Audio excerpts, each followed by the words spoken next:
정봉주의 정치쇼. 안녕하세요. 70억 분의 1의 사나이 마성의 중독성 정봉주의 정치쇼 정봉주입니다. 자, 2월 첫째 날이죠. 사실상 오늘부터 평창 동계올림픽 시작입니다. 왜냐하면 선수들이 머무를 평창 선수촌과 강릉 선수촌, 오늘이 공식 개천일, 즉 선수촌 개장일입니다. 북한 선수들 포함해서 전 세계에서 찾아온 국가 대표 선수들 내 집처럼 편안하게 지내시길 모두 환영합니다. 웰컴 투 평창. 그리고 가끔씩 103.5MHz SBS 러브 FM 틀어주시기 바라겠습니다. 자, 우리들의 영원한 친구 103.5MHz 스폰서 광고 듣고 오겠습니다. 자, 오늘은 처음 소개하는 코너인데요.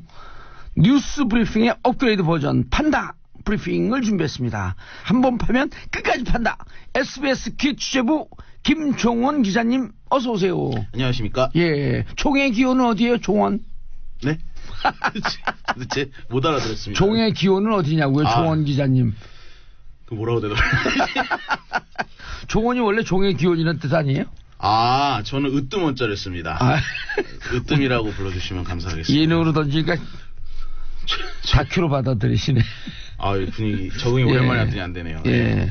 저하고도 예전에 만났었잖아요. 그럼요. 제가 2번 정도 나왔어요. 그래요? 예.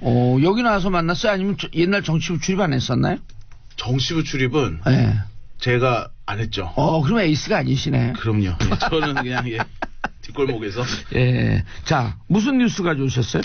오늘은 요즘 영화 1987이 화제지 않습니까? 이제 올해가 박종철 열사가 이제 남영동 대공분실에서 고문을 당하다 사망을 한 지 31주기가 됐고, 또 이제 작년 말에 영화가 개봉하면서 굉장히 또 31년 만에 다시 화제인데, 이러다 보니까 이제 그동안 신문이나 인터뷰 기사가 많이 나왔어요. 주로 그 당시 피해자분도 있었고, 그다음에 고문 사실을 바깥에 알리게 된 그 과정에 개입이 돼 있던 어떤 의인들이죠. 그렇죠. 뭐 영화에서 하정우 씨가 맡았던 최한 검사라거나 아니면은 이부영 선생님 이런 분들이 많이 이제 인터뷰가 나왔는데, 최한 검사는 생각보다 많이 의인은 또 아니었다라고 얘기하는 사람들도 있고. 지금 이제 그렇게 또 알려졌죠.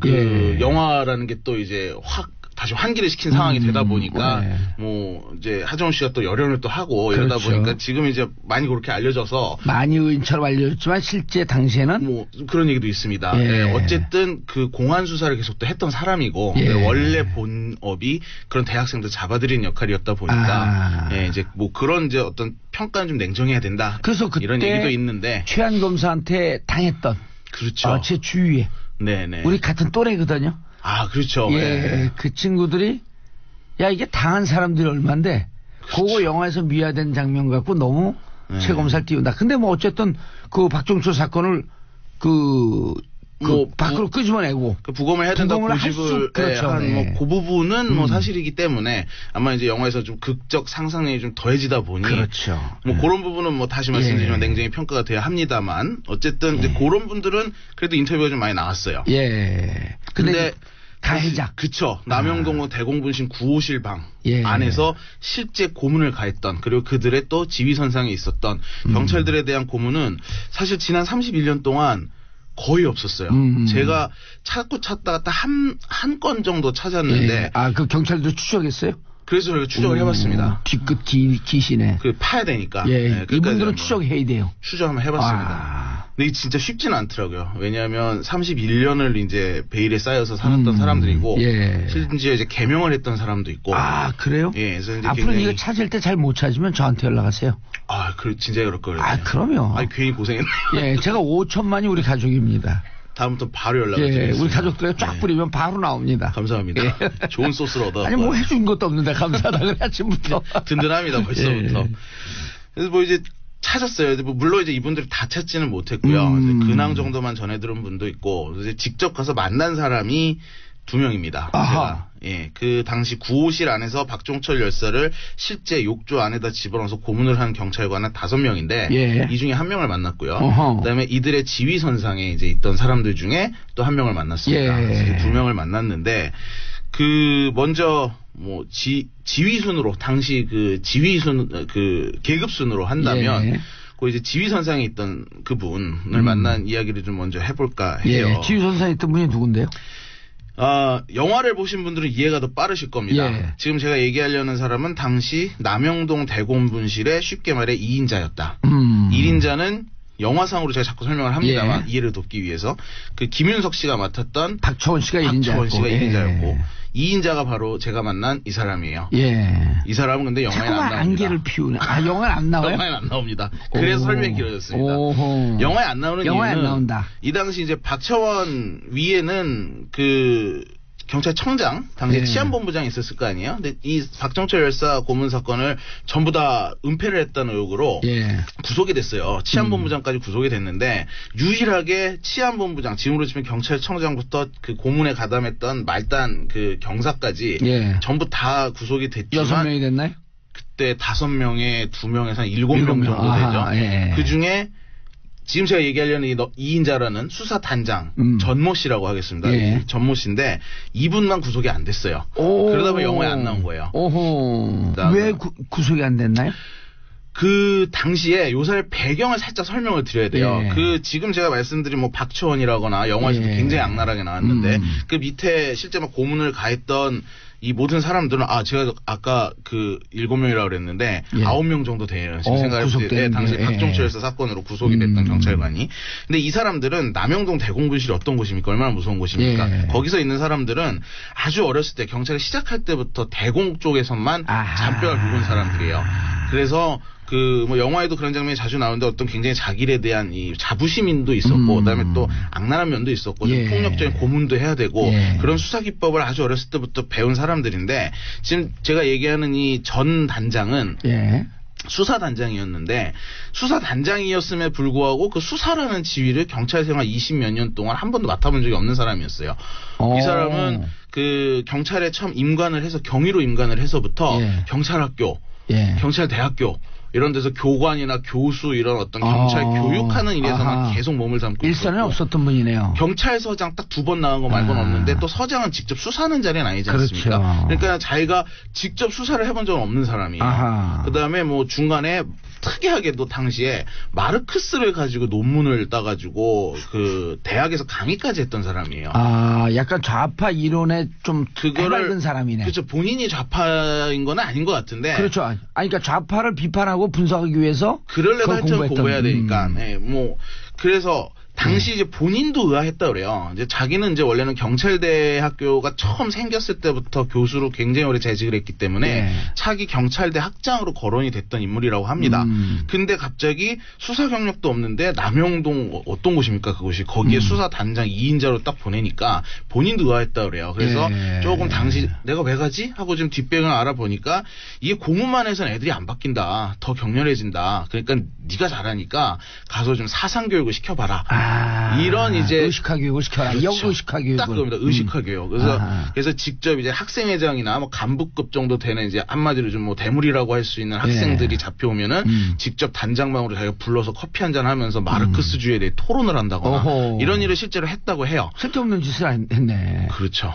근데 이분은 그거에 대한 당시에 굉장히 확신이 있었던 것 같더라고요. 그러면서 이제 동시에 자기는 고문을 없애려고 했다. 자기는 고문을 해서는 없어지지 않는다는 생각이 있었고 특히나 자기를 보낸 이유는 고문을 하라고 보낸 게 아니라 이런 걸 하라고 보냈기 때문이라고 자기 생각을 한다라고 이제 얘기를 하더라고요. 이분들이 큰 오판한 게 학생들이 군사 독재 정권에 맞서서 민주화 운동을 한 거지. 그렇죠. 이 학생 운동을 하는 사람 빨갱이 좌파라고 인식하는 이게 잘못됐던 거죠. 그러니까 시작부터 잘못된 건데 그래요. 그 당시 정권이 기본적으로 어디에 사상을 두고 있었는지가 반공주의. 그렇죠. 어떤 생각을 가지고 학생들을 바라보는지 드러난 대목이기도 하죠. 재밌네. 그렇죠. 그래서 그런 일 실제로 했는데 문제는 이 사람이 부임한 지 5개월 만에 박정철 열사 사건이 터진 거예요. 그래서 검찰이 당시에 수사에서도 그걸 물어봤다고 하더라고요. 그 좀 혹시 박초원 씨나 아니면 그 밑에 유정방 과장이라고 있습니다. 그 사람이 영화에서는 안경을 낀 배우 기억하시는 분 있을 거예요. 뭐 짜장면 먹지 말라고 하정우 씨한테 도장 찍어달라고 찾아갔던 사람. 그 유정방 과장 같은 경우가 이제 바로 밑에 직원이었는데 위로도 밑으로도 좀 은따 비슷한 거 당하지 않았냐. 당신 좀 따돌리고 이러지 않았냐. 무시하지 않았냐. 이런 질문을 받았다고 하더라고요. 수한테 받을 때. 검사한테. 그다음에 또 실제로 부임한 지 5개월밖에 안 됐었고. 근데 또 이쪽에서는 경험이 한 번도 없으니까 어떤 실질적인 은폐에 가담을 하진 섞지 않았냐라고 판단을 한 것 같아요. 당시 검사가. 그래서 치안본부장, 지금으로 치면 경찰청장도 구속이 됐지만 유일하게 구속이 되지 않았습니다. 그냥 조사만 받고 풀려났어요. 그러다 보니까 영화에 나오진 않는데 이 사람이 박종철 열사가 사망한 거를 가장 먼저 보고를 받은 지휘관이에요. 그 1월 14일 날 이제 본인이 치안본부장실에 가서 보고할 걸 보고를 하고 그날따라 좀 시간이 남더랍니다. 그래서 이제 커피 한 잔을 마시고 있는데 좀 아까 말씀드린 유정방 과장이 헐레벌떡 뛰어들어와서 그 서울대생이 고문받다 사망했다. 근데 본인은 박종철 열사를 얼굴도 본 적이 없고 그냥 이렇게 처음에 잡혀왔을 때 보고서만 받았다고 해요. 그래서 그냥 어렴풋이만 알고 있었는데 그 얘기를 듣고 자기가 순간적으로 이건 이제 큰일이 났구나 싶어서 그 남영동의 1인자였던 박청원을 찾아가지고 뛰어들어갔는데 박청원이 그때 뭐 사적인 볼일을 보러 갔는지는 잘 모르겠지만 자리를 비웠었더랍니다. 그래서 다시 치안본부장실로 가서 보고를 하고 뭐 모든 일을 해결을 하고 그 과정에 자기가 이건 나는 이제 공직 생활은 끝났다 싶어서 사표를 탁 던졌다. 라고 이제 영화에서는 고 박청원이가 자리를 비운 대목이 그렇죠. 어딥니까 그 휴전선 망향단에서 이제 그 고향에 있는 북에 있는 고향에 그렇죠. 있는 고향에서 이제 희생당한 부모님들 그렇죠. 참배를 하는 그런 대목이었죠. 그걸로 자리 비운 걸 나왔는데 거기 보면 이제 옆에 이제 같이 항상 따라다니는 두 명이 같이 있지 않았습니까? 근데 이제 그 중에 한 명은 이제 남영동에 있었던 걸로 사실은 굉장히 디테일한 부분이지만 뭐 그랬었다고 해요. 그래서 자기는 이제 공직 생활은 끝났다. 나는 끝났다. 이걸 내가 어떻게 더 이상 끌고 가냐 해서 사표를 던졌다고 합니다. 그래서 이제 이 사람이 그러고 나서 당시에 이제 결국 사표가 수리돼서 이제 옷을 벗은 건 1년이 지난 88년이었어요. 근데 이제 87년에 사표를 던지고 직위 해제가 됐고 그러고 나서 이제 본인이 서울에 있는 집을 다 처분을 해서 지방에 이제 땅을 당시에 다 처분했대. 그 당시만 해도 한 10,000평 좀 넘게 살 수 있었다고 하더라고요. 그래서 거기서 농사를 짓기 시작을 했는데 31년이 지난 지금도 이제 85세 정도 됐거든요. 아직도 거기서 농사를 짓고 살고 어디라고요? 있더라고요. 지방인데 제가 뭐 어딘지까지는 밝히지는 않겠습니다. 제가 바로 한 그 20분이면 찾아내요. 충청도 쪽이라고 끝나면 물어볼 거니까. 충청도 쪽으로만 하겠습니다. 끝나고 나서 그러면 마이크 꺼진 상태에서. 근데 하여튼 이분이 핸드폰이 없어요. 그리고 연락을 받기 싫어하는구나. 그렇죠. 그러니까 농사를 짓는데 그 유선 번호만 있는데 이 유선 번호도 틀리게 이제 알려져 있는데 찾아갔을 때 제일 절 보자마자 딱 알더라고요. 왜 왔는지. 왜 왔는지 아는데 첫 마디가 자기는 31년 동안 신문도 하나도 안 봤다. 근데 실제로 제가 집을 들어가서 샅샅이 봤는데 신문이 진짜 없더라고요. 근데 보통 이제 나이 드신 분들 신문 많이 보잖아요. 그렇죠. 근데 거기가 또 인적이 정말 없는 시골이에요. 근데 되게 심심할 법도 한데 혼자 살거든요, 이분이 지금. 가족도 없어요? 가족이 있는데 일주일에 한 번 이제 딸이 와가지고 뭐 집도 좀 치워주고 하는 거. 그래서 본인이 스스로 얘기하더라고요. 그거 일주일에 한 번 딸 오는 날이 낙이라고. 그래서 그 이외의 시간에 이제 부인도 6년 전에 사별을 하면서 그 시골에서 이제 산 중토에서 혼자 살아가는데 신문이 진짜 없습니다. 그다음에 핸드폰도 없더라고요. 중요한 거는 자, 그런 소소한 일상도 중요하지만 본인이 어쨌든 수사 라인에 없었지만 잘못했다. 뭐 좀 뉘우치거나 뭐 이런 기색이 있던가요? 이렇게 사는 이유가 바로 그것 때문이라고 얘기를 했어요. 느낌은 오네요. 그러니까는 자기가 31년 동안 물론 이제 본인이 직접 고문을 하지는 않았지만 어쨌든 그 직속 지휘 선상에 있던 단장으로서 수사 단장이면 사실 수사 지휘하는 자리 아닙니까? 그래서 그걸 막지 못했던 거, 그다음에 더 적극적으로 고문을 하지 말아라 말하지 못했던 거, 지금까지 한 번도 후회를 안 한 적이 없다. 그리고 30년 동안 이렇게 차라리 이분이 낫네요. 나는 기독교의 품으로 회개하고 이제는 뭐 전도하고 낫죠. 살면서 하는 이근환이나 그렇죠. 얼마 며칠 전에 그 성추행의 주범 안태근이나 그렇죠. 안태근 무슨 그 교회에서 안수기도인가요? 뭐 그거 받으면서 아주 제가 이렇게 핸드폰을 컴퓨터 찢어버리고 싶다니까요. 당사자한테는 사과 한마디 안 하고. 그럼요. 교회 나가가지고 사과하는 게 그게 저는 무슨. 사과하는데도 참 뭐 안수기도 하는데도 뻔뻔하더라고요. 그렇죠. 이분 옆으로 딱 얘기하면서 건방지게. 대부분 이제 가해자들이 그런 모습을 많이 보이는데 그나마 이분은 그 지난 30년 은둔 생활을 했더라고요. 그러니까 그게 자기가 세상에 지은 죄, 고문을 그렇죠. 막지 못한 죄. 그거를 이제 뭐 참여하는 길이 하나다라고 생각을 한다. 라고 저희에게 얘기를 했습니다. 그런 얘기를 해요? 예. 물론 이분도 아까 초반에 말씀드렸듯이 냉정한 평가를 받아야 되는 부분 분명히 있습니다만 이 일이 터진 이후의 삶은 뭐 은둔 생활을 했고 그다음에 마을 사람들도 심지어 그 동네로 이사 간 지 20년이 넘었는데 한 번도 만난 적이 없다고 해요. 그나마 세상에 자기가 사죄하는 의미가 은둔 생활을 하는 것이었어. 그러니까 사라지는 것, 세상과 단절하는 것 자기가 그거라고 생각을 했다라고 얘기를 하더라고요. 또 다른 가해자를 만나본 사람 있나요? 이 사람 이제 영화에 나오는 사람입니다. 실제 그 당시 방 안에서 박종철 열사를 고문했던 당시 경사 계급을 가졌던 경찰관 강진규 씨입니다. 강진규 씨. 그 영화에서 누구냐면 그 기억하실 거예요. 처음에 두 명이 이제 꼬리 자르기식으로 잡혀 들어가잖아요. 한 명이 박휘순 씨가 열연했던 조한경 당시 반장이었죠. 그 방 안에 제일 팀장이었고 그다음에 나중에 이제 교도소에서 부모님이 면회오는 장면이 나오는데 울면서 난 여기 온 지 얼마 되지도 않았고 잘 모르고 저는 뭐 옆반에서 지원 나왔을 뿐이고 전 다리만 잡았어요. 뭐 다리 잡는데 막 하다가 뻥거도 차니까 제대로 안 잡아 임마 그러면서 그렇죠. 야단 맞는 그런 대목도 있었죠. 애국가 부르고 그 사람인데 먼저 사실관계는 잡자면 이 사람은 다리만 잡은 사람은 아니에요. 적극적으로 가입한 사람. 당시 재판 기록을 보면 이 사람 머리를 실제로 잡고 물속에 이제 집어넣었던 역할도 했던 사람이고 이 자식이 다리하고 머리하고 구분도 못해 있는 그 이제 영화적 상상력으로 이제 나온 건데 그 저희가 요 강진규 씨는 만나기도 했고 지금까지 세상에 한 번도 공개되지 않았던 그 당시 구속되자마자 사실 억울한 건 맞아요. 왜냐하면 자기는 옆반에서 이게 진짜 지원만 나왔던 상황인데 본인이 구속이 됐단 말이에요. 실제 그 사건을 담당했던 반의 형사들은 구속이 안 되고 그러니까는 억울했겠죠. 그래서 31년 전에 교도소에서 이 사실이 외부에 알려지기 전에 비망록을 작성을 합니다. 그 교도관이 넣어줘요. 종이하고 펜을. 그때 이 사람들은 편지 하나 보내는 것도 법무부 허가받고 보냈어야 된다고 그러면 하더라고요. 제가 그때 살았잖아요. 감옥에. 그러셨죠. 요거보다 한 2, 3년 전에 살았죠. 저는. 그렇죠. 영등포 교도소에서 있었던 일인데. 저는 성동구치소. 잘하시겠네요. 그러면은.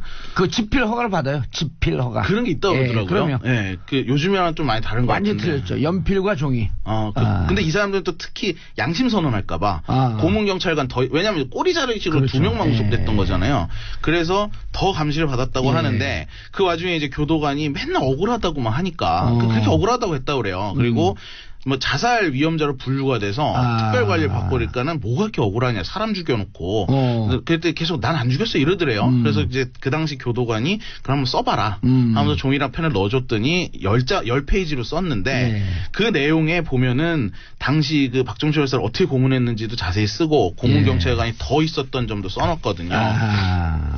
근데 이 강진규 씨 같은 경우도 제가 되게 인상 깊었던 거는 굉장히 취재진을 피합니다. 그 당시에 분들이 다 살아있는데 자기 혼자 나서서 인터뷰하고 할 수도 없고 자기도 그 이유를 세상에 드러내지 않고 살고 있었는데 그 인터뷰를 하고 이러는 건 좀 부적절하다. 근데 그러면서 한마디 한 게 제 기억에 남는 게 당시 자기는 어려서부터 그렇게 배웠고 그게 나라를 위하는 길이고 그게 애국을 하는 길인 줄 알았는데 그 자기의 신념과 세상이 하루아침에 붕괴가 됐다. 요즘 말로 하면 멘붕이 왔다. 그러면서 자기는 그 일이 있은 일은 국가에 대한 경례도 안 한다. 그러면서 국가 지도자가 바뀌니까 세상이 바뀌지 않느냐. 자기는 그래서 지도자가 중요하다고 생각을 한다. 물론 요건 이제 현 정권의 아부성 멘트는 아니었어요. 그 얘기를 했는데 근데 실제 그 총책임자인 전두환 씨는 지금 잘 먹고 잘 살고 있잖아요. 또 그런 점이 참 씁쓸하게 다가오더라고요. 근데 이분은 그래서 좀 뉘우치거나 그러진 않던가요? 뉘우친다 말을 하죠. 뉘우친다 말을 하고 그 자기가 역사의 죄인이라고 표현을 했어요. 역사의 죄인이 무슨 이제서 할 말이 있겠느냐 하면서 인터뷰는 안 하겠다. 자기가 이제까지 갖고 있던 가치가 붕괴됐다라고 하는 것 자체가 뉘우침의 한 표현이었네요. 그 당시에 그래서 실제로 자살 위험자로 분류가 돼서 교도관이 특별 관리를 했었다고 하더라고요. 근데 그 이유가 아마 그런 심리 상태가 있었기 때문이 아닌가라는 생각이 직접 들었습니다. 가해자들 만난 소감 좀 어땠었나요?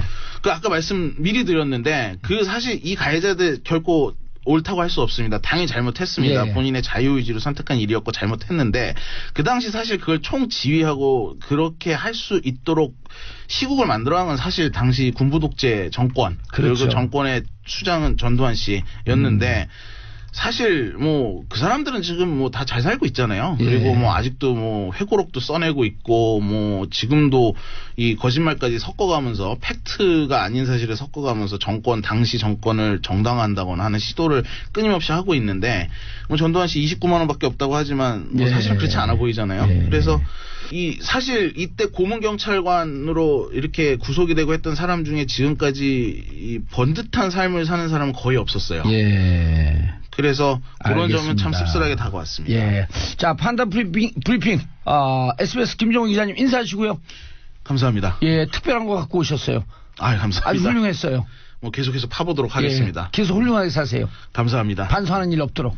도움 좀 많이 요청하도록 알겠습니다. 하겠습니다. 아빠의 눈높이에서 아빠들의 시선에서 오늘은 아빠들의 왕수인데 아빠마들의 왕수다. 아빠마? 네. 아빠마.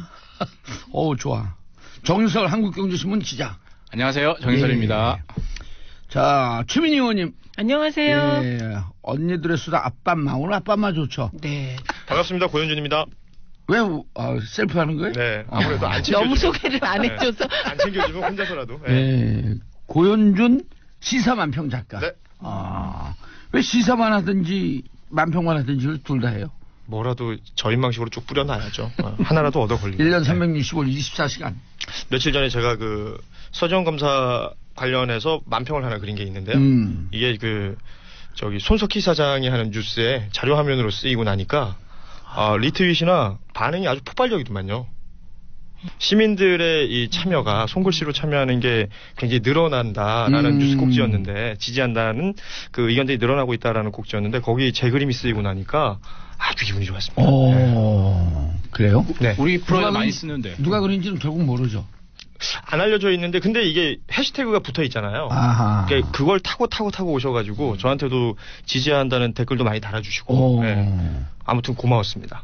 그 만평 때문에 그런 게 아니라 정봉주 정치적 출연해서 그런 거 아니에요? 그것도 아주 크죠. 예전에는 그 부인을 해야지 공격을 할 텐데 크죠 그러니까 그 재미가 없어 지금. 방송이 좀 유리하게 진행이 되려면 받아줄 건 받아주고. 예, 나는 그거 하고 싶어요. SBS 한밤의 뉴스 연애.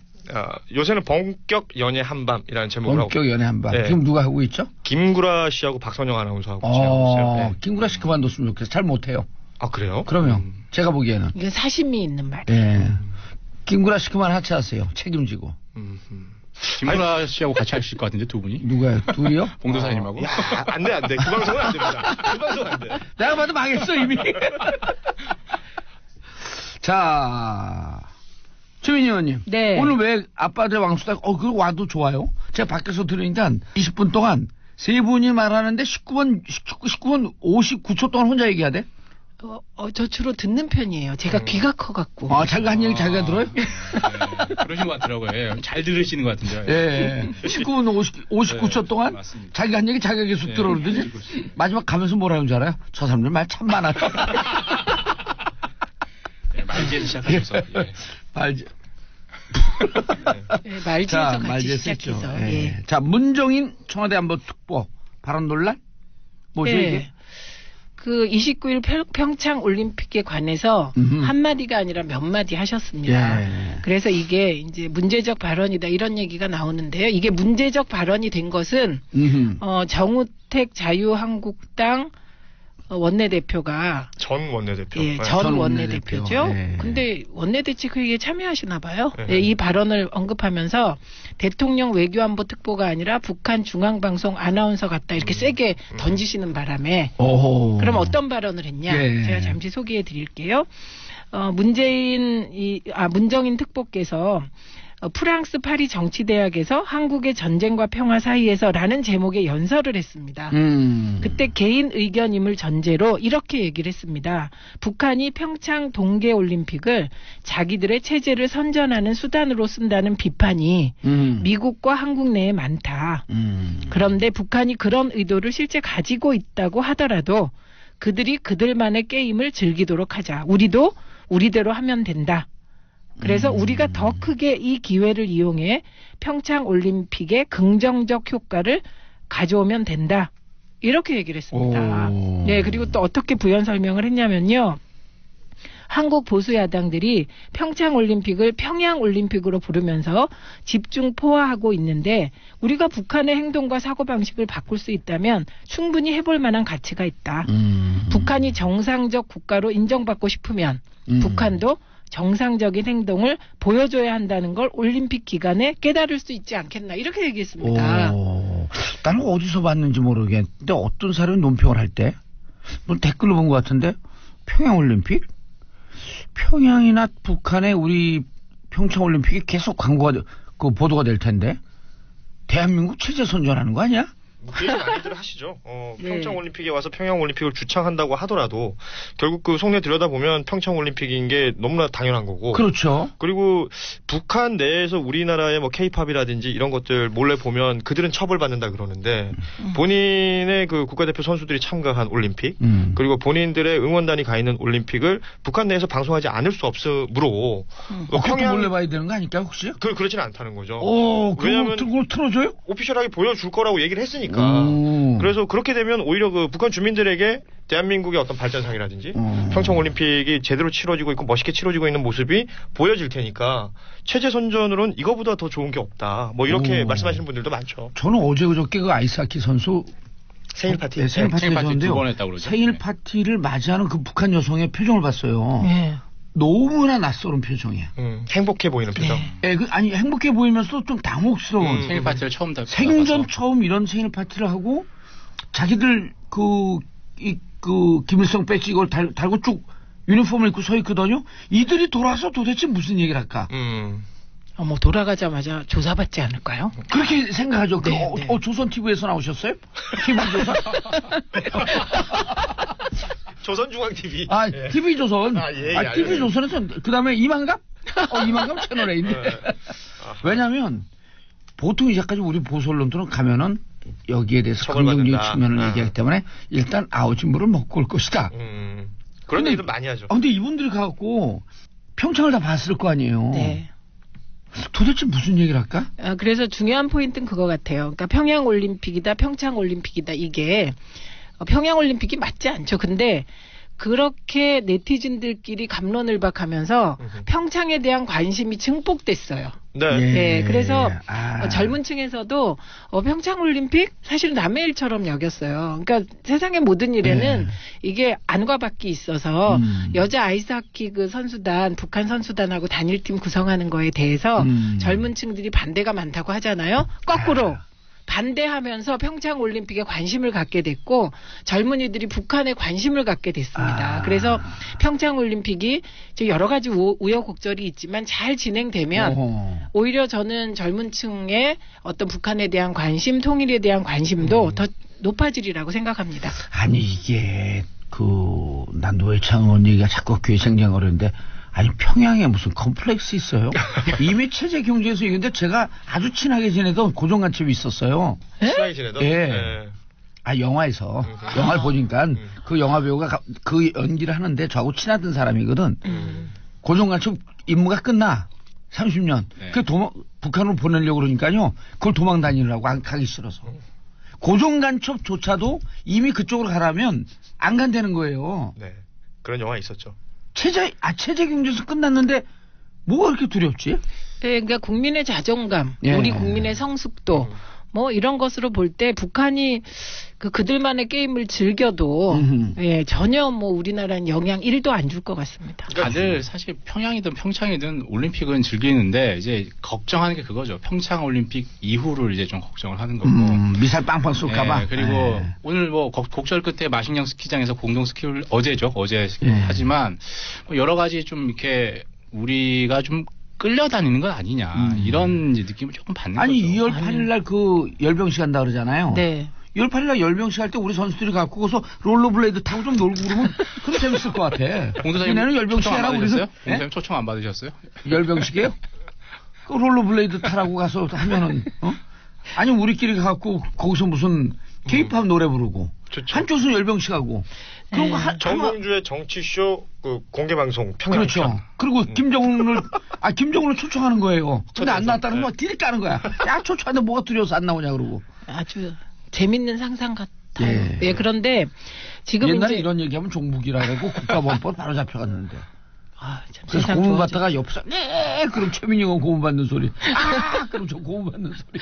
근데 지금 이제 보수 쪽이나 보수 언론이나 자유한국당은 미래와 현재와 과거를 막 섞어서 평창올림픽을 흔드세요. 그러니까 평창올림픽 이후에 무슨 일이 벌어질 것인가 그거 지금 예측하고 그렇기 때문에 지금 북한과 단일팀 안 할 겁니까? 그거 아니거든요. 그리고 끌려간다는 것도 저는 이번에 북한이 갑자기 금강산 그 문화 공연을 취소하는 거를 보고 참 북한도 딱하다. 졸렬하다. 네, 그렇게 생각했습니다. 그러면. 그리고 그 과정이 전부 기록이 되잖아요. 전 세계에. 그렇죠. 그러니까 그게 더 북한의 입지를 군색하게 만들거든요. 맞아요. 할아버지가 이렇게 했으면서 저 손자 보고 증손자를 이렇게 보면서 이것들이 나 죽은 다음에 재산 치르면 어떡하지? 이 고민하는 거랑 똑같은 거예요. 그러니까 저는 하나 염려되는 게 통일에 대한 관심은 커졌는데 이게 젊은 층들이 이제 북한을 보는 지금 김정은 체제를 보고 도발을 보고 계속 커왔잖아요. 예.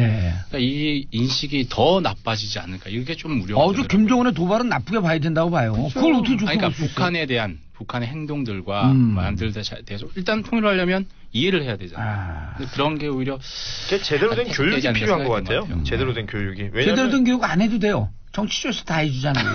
좋은 제대로 된 교육이 없는 게 좋아. 아니 그리고요 북한이 이렇게 금강산 문화재 하기로 해놓고 안 하고 이런 건 나쁜 거예요. 그래서 북한은 진짜 저렇게 왔다 갔다 하는구나. 그거 젊은이들이 정확히 이해할 것 같아요. 예, 저렇게 봉쇄된 체제구나. 그렇죠. 그리고 자기들한테 조그만 그 불이익이 하면 딱 약속 깨버리고 네. 저런 나라다. 네. 그러나 우리 한민족인데 권력층에서는 저러지만 저 북한의 주민들은 하키 선수들은 그렇죠. 와갖고 하루 만에 그냥 하나가 되더라. 되죠. 이런 거 보라는 거예요. 그러니까 뭐 노동당 세력이나 북한 군이나 북한 정권, 정치 세력들에 대해서는 우리가 지금 말씀하신 여러 가지 생각들을 할 수 있고, 그리고 또 인권적으로 생각했을 때 이 북한에 있는 주민들에 대한 생각은 또 다르게 할 수 있는 거니까. 그럼요. 네. 이런 부분들에 대한 교육이 제대로 이루어져야 된다. 교육 필요 없어. 정치적으로 들으면 된다고 자꾸만 교육을 하려. 만평으로 그리세요. 만평으로 네, 교육적으로. 알겠습니다. 예. 아 피곤하네요. 목요일 날은요 원래 목이 터지라고 외치는 거예요. 네. 자 고인준 작가님. 네. 신입사원한테 100kg 행군을 시키면서 뭘 먹였다고요? 이거 피임약까지 나눠줬다고 해서 이슈가 되고 있는 겁니다. 그러니까 KB국민은행이요, 한 10년 전부터 계속 진행해오고 있는, 그러니까 신입사원으로 그 입사가 확정된 사람들, 그러니까 면접 과정이 아니라 입사가 된 신입사원들의 연수 프로그램이 있는데, 이 프로그램의 마지막 프로그램이 100km 행군이래요. 100km요? 네, 이게 며칠 동안? 그 기간이 있는 건 아니고 1박 2일입니다. 그러니까 밤새 걷는 거고요. 100km를요? 그러니까 그 뭐랄까요? 뭐 예를 들면 그 정확한 시간이라는 개념보다는 100km라는 걸 정해놓고 이게 일종의 순차적으로 밀고 가면서 걷는 거예요. 행군을 인원이 많으니까. 그러니까 그 행군을 함에 있어서 3년 전부터 이런 일이 있었다고 하는데 그 여자 사원들에게 피임약을 나눠주면서 인사처에서 피임약을 나눠주면서 생리 주기를 조정해라. 물론 은행 측 입장에서는 이게 강제 사항이 아니고 그 신입사원들에게 어떤 선택할 수 있게끔 한 것이다라고 그 얘기를 하고 있는데, 자, 이 부분에 대해서 제가 주변에 있는 제 또래나 뭐 아니면 제가 좀 가까이 지내는 여자분들한테 물어봤더니요. 두 가지 어떤 반응이 크게 나온 것 같아요. 일단 너무 이건 비인간적이고 말도 안 된다라고 펄쩍 뛰는 친구들이 있었는데, 피임약이라는 게 어떤 걸 의미하는지 그 주는 사람들이 알까? 여성에게 그 피임약을 주고 생리주기를 바꿔라라고. 생리주기를 바꾸라는 거예요? 예, 그러니까 요 대목인데 지금 왜 피임약을 나눠줘야 되냐 이렇게 궁금해하시잖아요. 잘 모르겠어요. 그런데 피임약이 그 피임이라는 게 배란기를 조절하는 거예요. 예, 그러니까 피임약을 먹으면 생리주기를 조절할 수 있습니다. 그러니까 그 1박 2일 행군 과정에서 생리를 하게 되면 굉장히 힘들잖아요. 그렇죠. 그러니까 미리 피임약을 먹어라. 그래서 생리를 그 기간에는 하지 않도록 해라. 이런 거. 그거 빼주는 게 맞죠, 그죠? 그렇죠. 아니 그 행군을 왜 싫어요? 간호사들도 네, 똑같아요. 간호사들도 2부제 3부제 근무하면서 생리 조정하라고. 그렇죠. 그리고 뭐 반인권적 행태 아니에요? 그렇죠. 어떤 경우에는 뭐 임신하는 순번까지 맞춰라 뭐 이런 얘기까지 병원에서 했다 그러잖아요. 그러니까 그렇게 이해하는 우리 여성분들이 많은 것 같아요. 그러니까 뭐냐면 이렇게 단순히 생리를 하는데 행군을 하면 불편할 테니 그 행군 기간 동안은 생리를 피할 수 있게끔 피임약을 니들에게 지급해 줄게. 이런 식의 본인들은 배려라는 건데 여성들이 피임약을 먹는 게 어떤 의미인지를 제대로 이해를 못하고 있다. 여성 건강이라든지 아니면 여성들이 느낄 수 있는 어떤 심리적인 어떤 여러 가지 데미지라든지 이런 것들에 대한 그 일말의 배려도 없는 어떤 그러니까 행위인 것 인사부서에 같고. 여성이 없어서 그래요. 그러니까요. 그리고 여기에 또 한 가지 팔딱뛰는 특히 저희 아내 같은 경우에는 100km 행군을 왜 하느냐?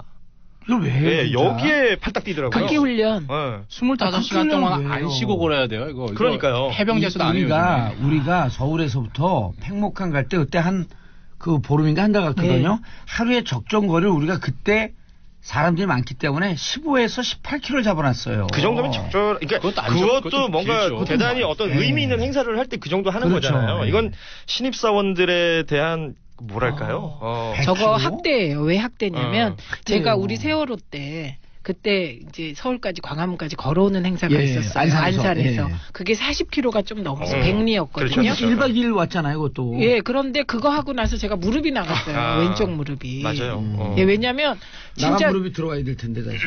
예. 무릎 쓰고 그랬거든요. 네, 예, 무릎 예. 쓰고 하십시오 이런 말들. 잘 돼서 방송 떠났으면. 방송 욕심 꽉 자리에. 저는 어디든 자리가 빵꾸나길 기대하고 있습니다.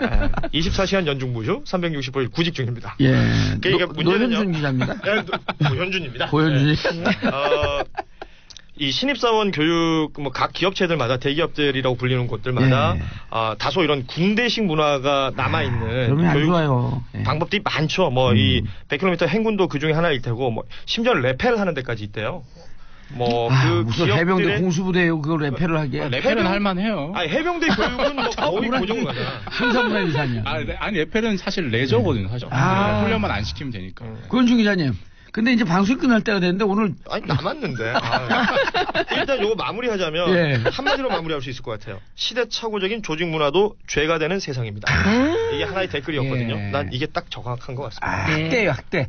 진짜 학대예요. 저도 운동 좋아하는데 100km 걸으라 그러면 그냥 등을 한 대 때려주고 싶어요. 자기들 보고 걸어하면 되죠. 이 교육시키는 사람들. 아, 그러네. 그럼 그분들은 차 신입사원은? 타고? 네. 아니, 신입사원은 군기가 바짝 들어있으니 군기 빠진 니들이 가라. 그래야죠. 그러네요. 역지사지 보면 이거 안 할 건데. 알겠습니다. 자, 정윤설 방청객 기자님. 예. 방송 분량 짧으면 얼른 얘기하세요. 애플 배터리 집단 소송인데요. 예. 국내 사실 집단 소송이라고 하긴 힘들지만 40만 명이 모였습니다. 최대 규모예요. 우리나라에서요? 예, 우리나라에서. 잘한다. 예, 한 시 규모 거의 조금만 더 예. 하면 광역시까지 갈 거예요. 예. 근데 이제 이 애플 배터리 소송이 왜 나왔냐 아시겠지만 고의로 성능 저하를 시켰다는 거죠. 그렇죠. 배터리 잔량이 계속 적어지니까 그걸 밝히지 않았다는 거고. 근데 이제 말이 집단 소송이지 한국에는 집단 소송이 없습니다, 사실상. 법적으로. 그렇죠. 집단 증권 부문에만 집단 소송이 되고 집단 소송이라 하는 건 내가 소송에 참여하지 않아도 비슷한 처지인 사람이 소송에서 이기면 나 역시 배상을 받는 거거든요. 아, 깔끔한 정리. 근데 좋아요. 근데 한국에는 집단 소송이 말은 있는데 우리 다 집단 소송을 씁니다. 기자들도 쓰고 엄밀한 의미의 법적 의미의 집단 소송이 아니라는 거죠. 그냥 뭐 단체 소송? 단체 소송. 그냥 40만 명 모인 소송? 거죠? 떼 소송 그렇죠. 모여서 한 개의 소를 제기한다. 그렇죠. 네. 거기에 소송에 참여를 해야지만 내가 배상을 받는 받을 거죠. 수 있다. 네. 집단 소송이 아닌 거죠. 사실. 그렇죠. 여기 참여한 사람들은 이기게 된 배상을 받을 그렇죠. 수 있지만 아이폰을 쓰는 다른 사람들 그렇죠. 이런 사람들은 소송에 참여하지 않았기 때문에 그렇죠, 그렇죠. 배상을 받을 수 없고. 미국과 일본에는 집단 소송이 있기 때문에 그래서 서너명만 하잖아요. 맞습니다. 늘. 예. 그런데 이제 그걸 도입해야 되는 거 아니냐 이런 얘기가 있는 거죠. 예, 알겠습니다. 이따가 너무 짧은 거 아니에요? 아니, 더 아니, 할래요, 더 할래요. 계속 노래 듣고 계속 하세요. 방송 시간이란 게 자, 서로 싸우세요. 자, 2부 화이트 스네이크가 부릅니다. 히어 아빠 맘들의 왕수다. 정윤설 한국경제신문 기자, 고현준 만평 작가, 최민희 의원님 함께하고 계십니다. 자, 정윤설 기자님, 네. 아까 집단이 아니라 단체 소송. 단체 소송을 이제 집단 소송으로 정말 바꿔야 된다. 네. 움직임이 있습니다. 뭐 최근에 일들이 있었죠. 가습기 살균제 그렇죠. 사건이 있었고, 폭스바겐 그 디젤 게이트가 있었죠. 햄버거병이 있었죠. 햄버거병도 있었고 이런 많은 문제들이 있으니까 예. 우리나라도 이제 그러면 집단 소송을 도입해야 되는 것 아니냐. 예. 실제로 국회 법안도 계류가 돼 있고 어허. 공정거래위원회에서도 추진하겠다. 가습기 살균제가 사실 가장 큰 영향을 미쳤고요. 그랬죠. 근데 어디까지는 아직까지는 계획입니다. 그러니까 이게 만약에 도입이 돼야 된다라고 주장을 하는데 이제 일각에서는 이게 너무 소송을 남발시키는 것 아니냐 이런 얘기를 하는 재벌 거죠. 중심의 법 체계를 자꾸만 생각하니까 남발이라 그러지만 피해 보는 사람들 어디 갖고 다 또 변호사 선임해야 돼요. 그런데 어떤 문제가 있냐면 이 집단 소송제를 도입했을 때 기업 규모가 좀 문제가 될 것 같아요. 그러니까 재벌에 대해서는 오히려 소송을 잘 못하고 중소기업이나 좀 약한 기업에는 그럴 수 쉽게 있죠. 소송할 수 있을 것 같아서 우리가 법을 만들 때 조금 기준을 두면 어떨까요? 기업 규모와 관계에서. 그리고 언론에서도 저희가 오래전에 징벌적 손해배상 제도를 도입해야 의도적인 편파 왜곡 보도가 없어진다 이런 주장을 했었거든요. 근데 그때도 똑같은 반론에 직면했습니다. 그러니까 규모가 작은 언론사는 한 방에 가고 거꾸로 문제가 되는 큰 언론사들은 뭐 소송을 잘 못하고 일단 그 힘에 눌려서 이런 일이 벌어지지 않겠냐. 규모에 대한 그 가이드라인 좋네요. 네. 자, 다음 뉴스. 네, 교장 공모제 이거예요. 이거요? 네. 교장 공모제가 뭐길래? 이제 원고까지 챙겨드려야지. 이게 치매가 와서 그렇게 해야 출세하는 거예요. 그렇죠. 네. 네, 옆에서 그냥 잘해야 됩니다. 예, 교장 공모제. 네, 지금 50대가 된 우리 봉도사하고 지금 40대. 네, 전 40대. 예. 이게 교장 공모제가 왜 생겼나를 지금 두 분이 보여주신 거죠. 그래요? 예, 그렇습니다. 왜냐하면 이 교장이 되려면 일정한 자격 기준들이 필요합니다. 맞아요. 그리고 근무 평정도 높아야 돼요. 그리고 연수도 받아야 돼요. 네. 한 15년, 20년 동안 교장이 되기 위해서 그거에 맞춤형 근무를 해야 돼. 그렇죠. 그래서 막 대학원도 가고 어디 전근도 가시고 막 맞추시고 그렇죠. 가고. 그러다 보면 되게 연령대가 높아지겠죠. 그렇죠. 예, 그렇게 되다 보면 아무래도 지금 학교는 개혁해야 되는데 교장 선생님들은 과거 방식으로 훈련된 분들일 가능성이 높잖아요. 그래서 2005년에 학교 혁신을 위해서 도입된 것이 교장 공모제입니다. 그러니까 우리가 이거 현역이었을 때 이거 만든 건데. 네, 그래서 2005년에 교육공무원법 개정안이 만들어져서 3가지 유형의 공모제 교장을 도입할 수 있게 합니다. 그게 첫째 개방형이에요. 이 개방형은 교원 자격증이 없어도 된다. 그래서 이거는 마이스터교 같이 전문성이 요하는 학교에서 주로 이제 썼습니다. 그다음에 두 번째는 초빙형이에요. 이거는 교장 자격증이 있는 분이 젊은 나이에 교정을 하고 그만두신 거예요. 네. 그럼 이분들이 다시 학교로 올 수 있게 한 초빙형이 있고요. 그다음에 세 번째 이번에 문제가 된 건 바로 요건데요. 내부형 공모입니다. 이건 뭐냐면 교원을 15년 이상 한 사람에게 공모 교장에 응모할 수 있는 자격을 준 거예요. 그래서 요게 2007년에 최초로 시범 이제 도입이 됐습니다. 그런데 요게 이제 통계를 내보면 2012년에서 2016년까지 5년간 통계를 내봤대요. 그런데 공모 교장이 2,472명인데 내부형 있잖아요. 그 교장은 64명밖에 안 됐다고 합니다. 숫자가 확 줄었죠. 그러니까 공모형 교장제를 도입한 취지가 무색해진 거죠. 하나만. 그래서 왜 그런가 봤더니 2011년에 이명박 정부 때 공모형 교장을 도입할 수 있는 범위를 15% 이하로 제한해버린 거예요. 네. 그 무슨 얘기예요, 그게? 그러니까 이 공모형 교장은 처음에 학교 운영위원회에서 우리는 공모형으로 할래 혹은 우리는 자율학교 지정을 받을래 이런 학교 중에서 공모형 교장을 도입하겠죠. 네. 제한이 없었던 거예요, 그때? 네, 처음에는 제한이 없었습니다. 근데 2011년 이후에 그렇게 자율형 교장을 택한 학교 중에 15% 이내만 공모형으로 해라 이렇게 해버린 거예요. 시행령이 바뀐 거예요? 법이 바뀐 거예요? 시행령이요. 이때 그 MB 때는요. 법을 뛰어넘는 시행령이 있어요. 그렇죠. 이게 박근혜 정부 때는 좀 시행령 독재라는 얘기가 나왔죠. 그런데 그래서 요 15% 규정에 대해서 국회 입법조사처가 계속해서 시정하라고 이게 법 취지에 안 맞는다 이런 얘기가 있었어요. 위법 사유가 있다. 네, 그래서 이번에 교육부가 교장 공모제 개선 방안을 발표하면서 15% 규정을 없애겠다 이렇게 나온 겁니다. 그래서 이 교장 공모제 확대가 된 거죠. 2011년에 비하면 이 부분에 대해서 이제 교총이 한국교총 교총이 이제 반대하고 있죠. 그리고 자유한국당까지 여기에 가세해서 이거를 교육 독재라고 막 하시는데요. 2005년에 법 만들 때 그러니까 그 당시에 한나라당도 동의한 법입니다. 이게. 그리고요. 현장에 가면 이제 그 지역에 가면은 지역 활동할 때 학교 자주 만나잖아요. 이런 그 공모형 교장으로 온 분들이 무척 열심히 해요.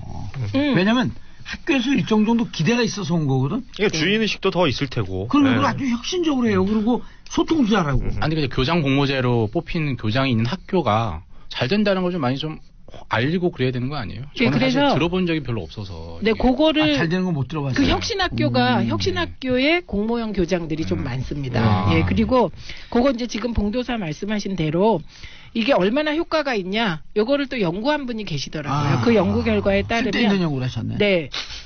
내부형 아까 15년 이상 된 교사가 교장이 되는 거가 85.1점으로 최고점을 받았고요. 그다음에 개방형 교원 자격증이 없어도 마이스터 같은 경 그게 83.5. 그다음에 초빙형 교장이 다시 그만뒀다가 교장 되는 거.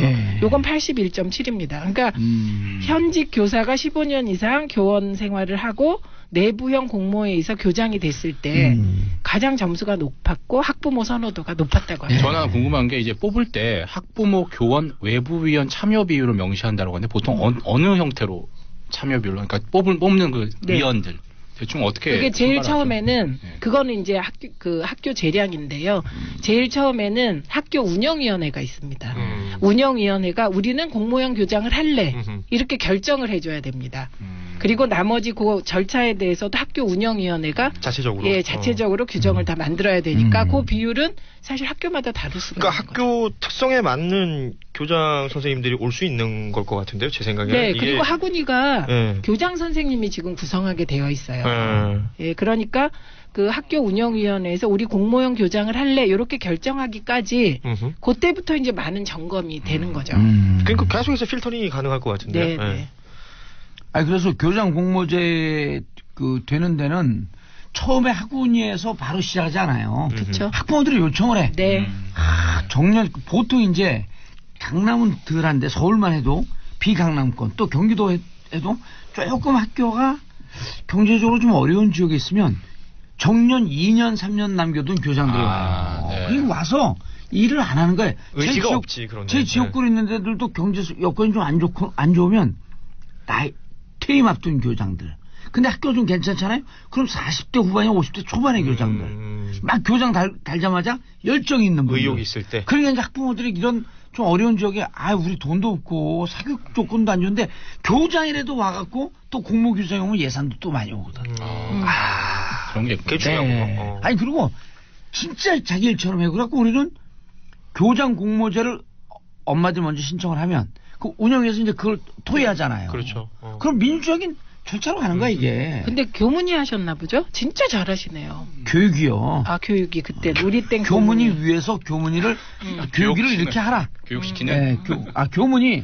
우리 그렇죠. 땐 교문이. 그때는 교육이. 그 장관이 저한테 와갖고 어떻게 했으면 좋겠습니까? 쭉 알려줘. 그렇게 보면 감사합니다. 교육의 신이시여. 그러고. 제법 옛날 얘기라 기억이.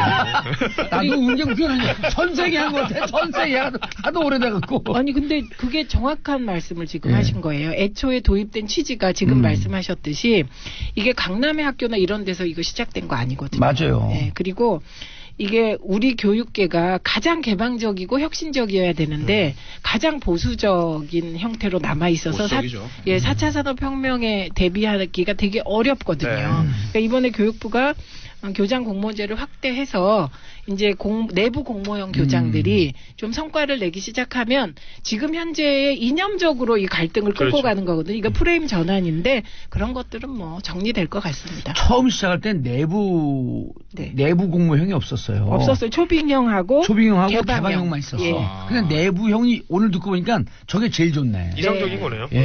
왜냐면 경험도 있고 학교 살던 거 잘 알고 근데 교장 선생님이 너무 보수적이야. 그렇다고 교장 선생님 보수를 안 줄 수는 없잖아요.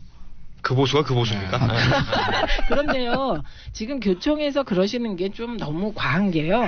현재 국공립 교장이 10,000명 정도 됩니다. 그런데 이 중에 아까 제가 64명이라고 말씀드렸잖아요. 내부형 공모가 0.65%밖에 안 돼요. 이거 가지고 무슨 교육계가 막 흔들려서 뭐 이념 대립이 되고 0.65. 교장만 바라보고 오신 분들이 이제 이 체제가 흔들릴까봐.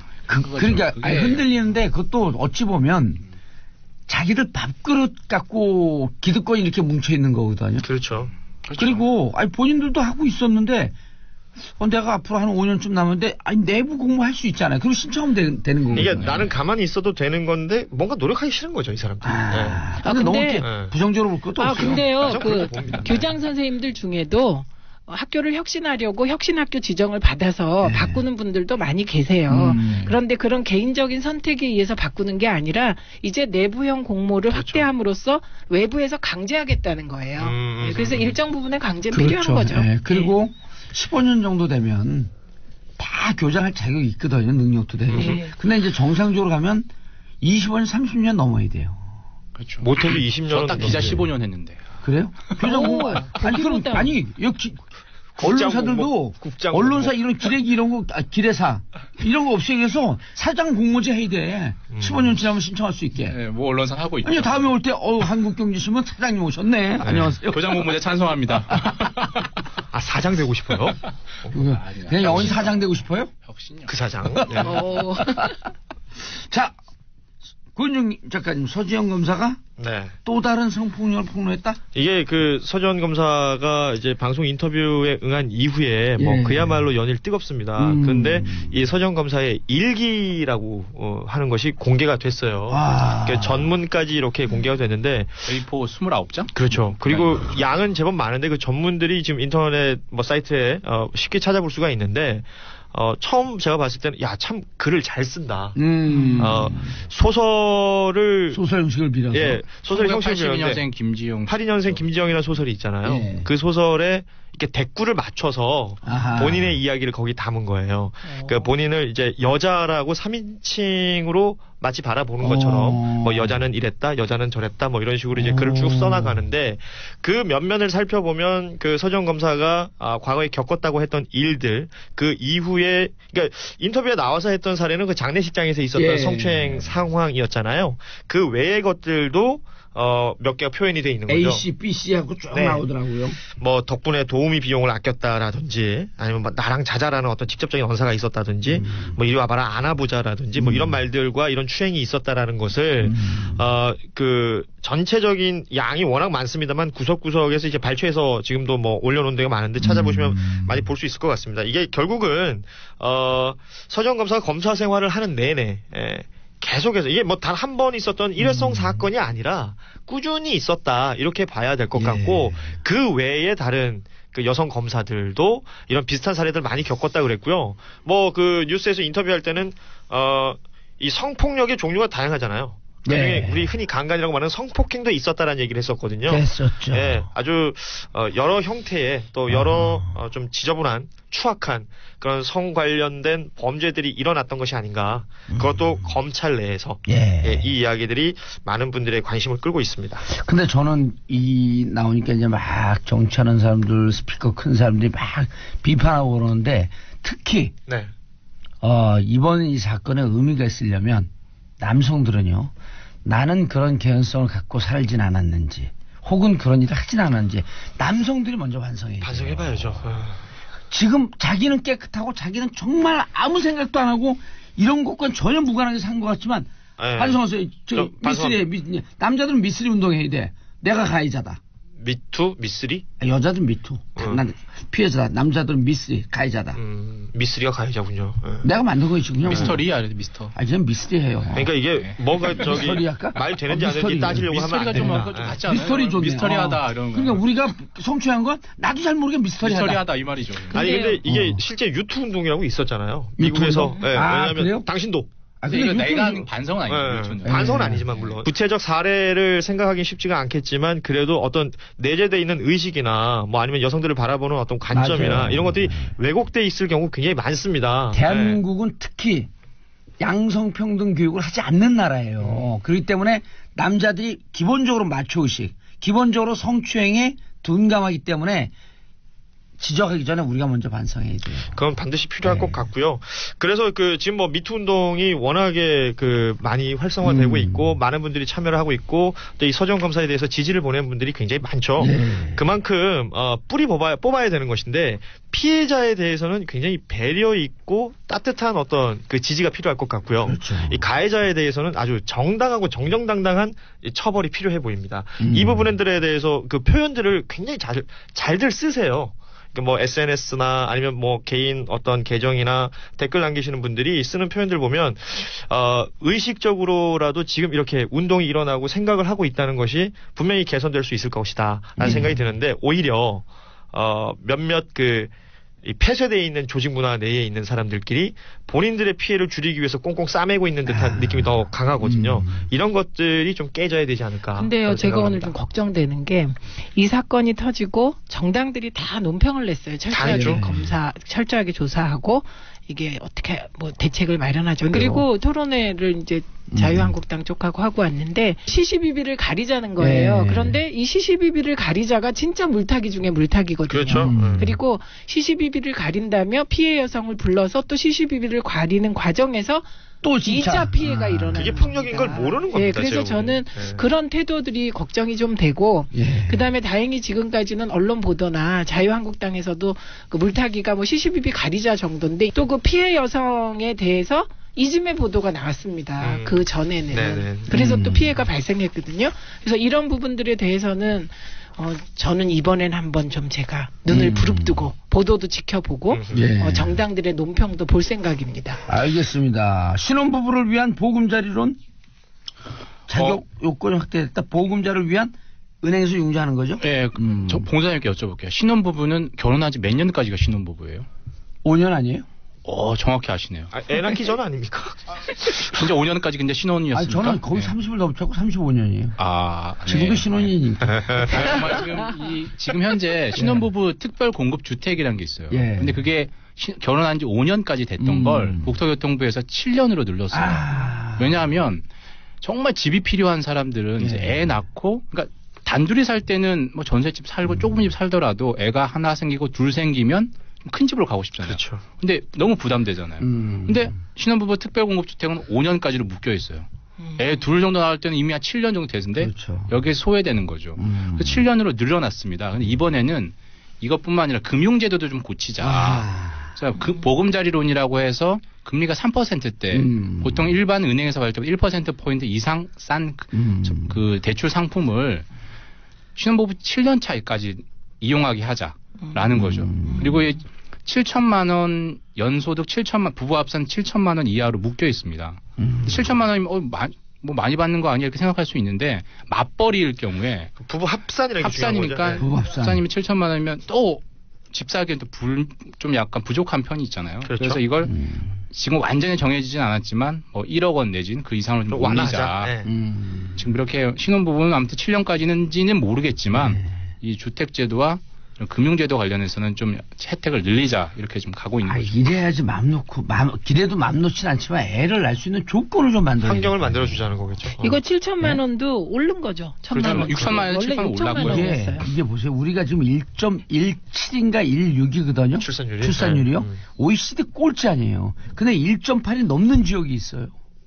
1.8이 넘는 지역. 저기 전라도 뭐 해남이었던가요? 전남도 높은데요. 네. 지금 깔때기 되시려고 그러는 거예요? 아니요. 네. 세종시예요. 세종시? 세종시가 환경이 갖춰져 있으니까.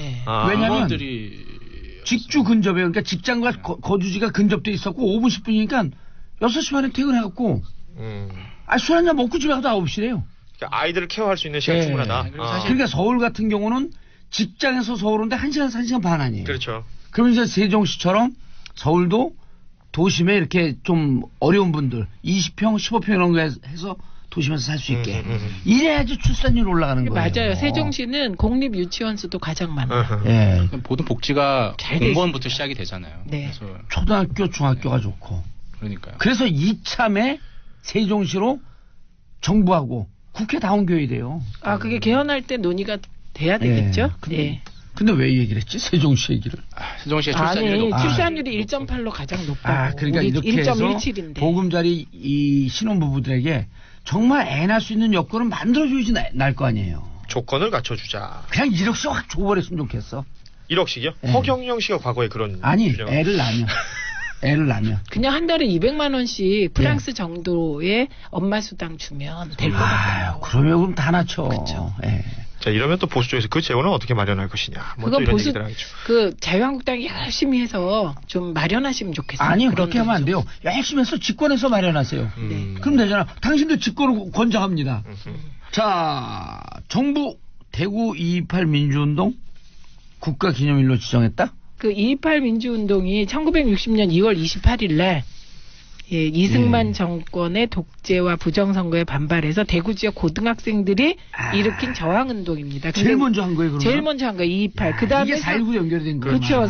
이게 3.15 마산의거만 우리가 주로 생각을 하는데 시발점이 된 게 대구입니다. 그래서 2월 28일. 네, 그래서 대구가 민주화의 성지인데 이제 이후에 마산 중심으로 이게 4.19 혁명의 도화선이 이렇게 쭉 이어지면서 맞아요. 이 228을 기념일로 지정해 달라는 요구가 대구 많았었는데. 지역에 많았었는데 받아들여지지 않았습니다. 그 이유는 이게 기념일 지정이라는 게요. 이번에 보니까 일정한 숫자가 돼야 되고 희생자가 규모가 돼야 되더라고요. 그런데 이번에 정부에서 그럼에도 불구하고 2.28 민주운동을 국가기념일로 지정하기로 했다. 이런 이야기입니다. 아주 좋네요. 네. 이게 이런 거 기억하고 옛날에 이게 아주 야성이 강한 도시였거든요. 근데 진짜 오늘 대구 사람들 지금 물어보면 대구에 민주주의는 있어요? 그럼 되면 되고 안 되면 되고. 근데 최근에 대구 많이 변했어요. 변했죠. 예. 예. 제가 직접 그 대구 쪽에 아시는 분들도 많고 뭐 얘기 나눠보면 많이 변했습니다. 일단 사고방식 자체가 변했고 그동안에 이제 그들도 지켜본 게 있으니까요. 예. 물론 어르신들 중에 뭐 어떤 맹목적인 그 오른쪽 사랑이 있으신 분들이 있는데요. 근데 젊은 분들 혹은 또 외지에서 많이들 이렇게 유입된 그 분들에 의해서인지 굉장히 많은 분위기가 달라지고 있어요. 근데 이게 이제 정치적인 논란을 조금 불러일으키는 건 이제 정부가 지방선거 앞두고 특히 그 행안부 장관이 김부겸 의원이잖아요. 그러다 보니 지방선거용이 아니냐라는 문제 제기가 나오고 있다고 하지만 지방선거용이라도 이런 건 잘하는 것 같습니다. 다른 도시도 고현준 씨는 대구에서 유명한 라디오 DJ 했어요. 그래서 DJ 했거든요. 고현준 씨를 뒷조사하는 것을 데이비드슨 프로젝트라 그래요. DJ니까. 뭔 얘기를 해야 될지. 알겠습니다. 세 분 인사하시고요. 네, 고맙습니다. 아부 전 작가의 시선. 작가의 남다른 관점으로 우리 사회를 들여다보는 시간 전 작가의 시선 전용 작가님 자리하셨습니다. 안녕하세요. 안녕하세요.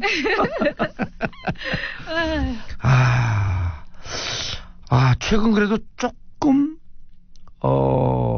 서지현 검사 때문에 화가 났는데 그나마 조금 위안이 되는 또 그 판결이 있었어요? 그렇죠. 서지현 검사의 경우도 참 한 여성으로서 대단한 용기죠. 그런데 그렇죠. 한 여성의 용기가 아마 우리 사회를 뒤집어 엎을 거라고 저는 생각을 하는데요. 저도 여기에 미투가 좀 미투 운동이 벌어져야 된다고 봐요. 네, 근데 정말 용기 있는 여성들 한 사람의 힘이 우리가 높았던 그 다음에 정말 장막과도 같은 이 모든 것을 걷어내는데 저는 그런 사건 중에 하나가 여러분 기억에 생생하시겠지만 그 섬마을 여교사 사건이라고 생각해요. 여럿이 함께 추행했던. 그렇죠. 그런데 그게 이제 2심에서 공모 혐의가 인정되지 않는다고 했는데 대법원에서 무슨 소리냐 이거 다시 해라 이래서 파기환송심을 했는데 이번에 거기에서 형량이 늘어났습니다. 공모 혐의가 인정된다 그래서 다들 그 김박이 이 세 사람에게 징역 17년에서 10년을 선고했던 이 원심을 깨고서 15년 12년 10년을 선고했어요. 사실 이 법원에서의 판결에 제가 이렇게 흡족하거나 또는 이건 정당했다 이런 경우가 별로 없었습니다. 제 개인으로. 그렇죠. 그만큼 저는 사법부의 그 판결이나 서비스에 굉장히 의구심을 가졌던 한 개인인데 이번의 경우는 대법원의 역할, 3심제가 왜 있는가를 우리에게 보여줬다 이렇게 생각합니다. 전 작가님 이게 사건이 그리 오래되진 않은 거예요. 2016년 2년밖에 되지 않았지만 전체적으로 사람들이 기억이 가물가물하기 때문에 그렇죠. 전체적으로 쫙 말씀을 해주셔도 됩니다. 네, 제가 정리를 깔끔하게 하자면은 2016년 5월 22일 새벽이었습니다. 신안군에 있는 학부형 3명, 김씨, 이씨, 박씨 이렇게 3명이 김이박. 네, 외지인인 초등학교 여자 선생님을 집단 성폭행한 사건입니다. 오, 3명이 동시에. 그렇죠. 그러면서 그 와중에서 학부모들인가요? 학부모들이었어요. 그러니까 기가 막힌 거죠. 그리고 이 여자 선생님은 다음 날 이제 말하자면은 이 임지를 떠나서 이 전근을 갈 예정이었던 거죠. 그러니까 아주 계획적으로 한 거죠. 이제까지 근무를 하다가 이제 떠나는. 그렇죠. 그러면서 술을 마시게 해서 인사불성 상태로 돼서 데려다 준다. 이러면서 세 사람이 뭐 휴대폰이라든가 이런 걸로 연락을 해가지고 차례로 그 선생님을 말하자면은 정말 이런 성폭행을 한 사건인데 그래서 이 사건을 통해 가지고 저는 이 여선생님이 굉장히 용기도 있었지만 현명하게 행동을 했다. 이렇게 생각합니다. 가장 현명한 행동은 무엇이었냐면은 그 일어났던 신안군의 경찰서를 가지 않고 이 목포, 광주 그쪽의 경찰서로 가서 고소를 한 거예요. 네. 이거는 우리가 염전노예 사건하고 굉장히 유사하게 볼 수가 있습니다. 14년 1월 28일에 이 여러분 생생하시겠지만 이 염전 노예 사건이 있었어요. 예. 이거는 악덕 이 염전의 주인이 이 장애인 2명을 하루에 5시간도 재우지 않고서 그중에 한 명은 시각장애인이었습니다. 이렇게 하면서 고된 노동을 했는데 그 장애인들이 경찰서에 호소도 하고 그랬어요. 그런데 염전 노예 주인하고 경찰서하고는 일종의 유착관계가 있었던 겁니다. 지역에서는 거의 다 그렇잖아요. 그렇죠. 그래서 어머니에게 사람을 통해 갖고 편지를 보내서 마침내 그 구로경찰서, 서울에 있는 구로경찰서에서 내려가서 이 사람들을 구조한 거예요. 2명의 장애인을. 근데 이 지역 경찰과 염전주의의 그 유착 의혹이라는 거는 뭐 사실로 드러났기 때문에 목포 경찰서는 이 사건 뒤에 13개에 있는 파출소, 이 도서에 있는 파출소의 경찰 87명을 87명 가운데 74명을 다 갈아버렸습니다. 다 지역에서. 그러니까요. 염전주만 해도 지역의 유지일 거 아니에요. 네. 그래서 이 사건은 저는 지금 이제 그럼 그 섬에 있는 사람은 다 죄인이냐? 물론 그렇지 않죠. 그래서 특정 섬이라든가 이런 분들을 저는 특정하는 것이 아니고 어떻게 보면 우리 사회에는 수많은 섬이 있습니다. 예. 예를 들자면 이번에 서지현 검사가 몸을 담았던 검찰도 결국은 섬이었다는 거 아니겠습니까? 그러네요. 그렇죠. 모두가 불의에 대해서도 침묵해야 되고 그다음에 어느 집에 진짜 속된 말로 뭐 숟가락 하나부터 시작해서 어젯밤에 어떤 일이 있었는지조차도 다 안다는 섬의 그 어떤 생리. 이래서 이런 침묵과 암묵적 합의 속에서 이런 있을 수 없는 사건이 일어나는데 그런 점에서 그래서 임지로 떠나서 이제 신고를 했고. 그 다음날 신고를 한 거예요. 그리고 이제 다행히 그 남자친구가 같이 도와주었고요. 그리고 우리가 이런 사건을 통해 가지고 이 여교사는 지금도 외상 증후군을 앓고 있다고 합니다. 그러겠죠. 당연하겠죠. 그런데 이건 너의 잘못이 아니다. 그 여교사가 뭘 잘못했습니까? 그런 점에서 그렇게 힘이 돼준 이제 남자친구가 있었고요. 그래서 다른 지역의 경찰에 가서 신고했다는 것이 굉장히 현명한 일이었다. 거네. 이렇게 볼 수 있죠.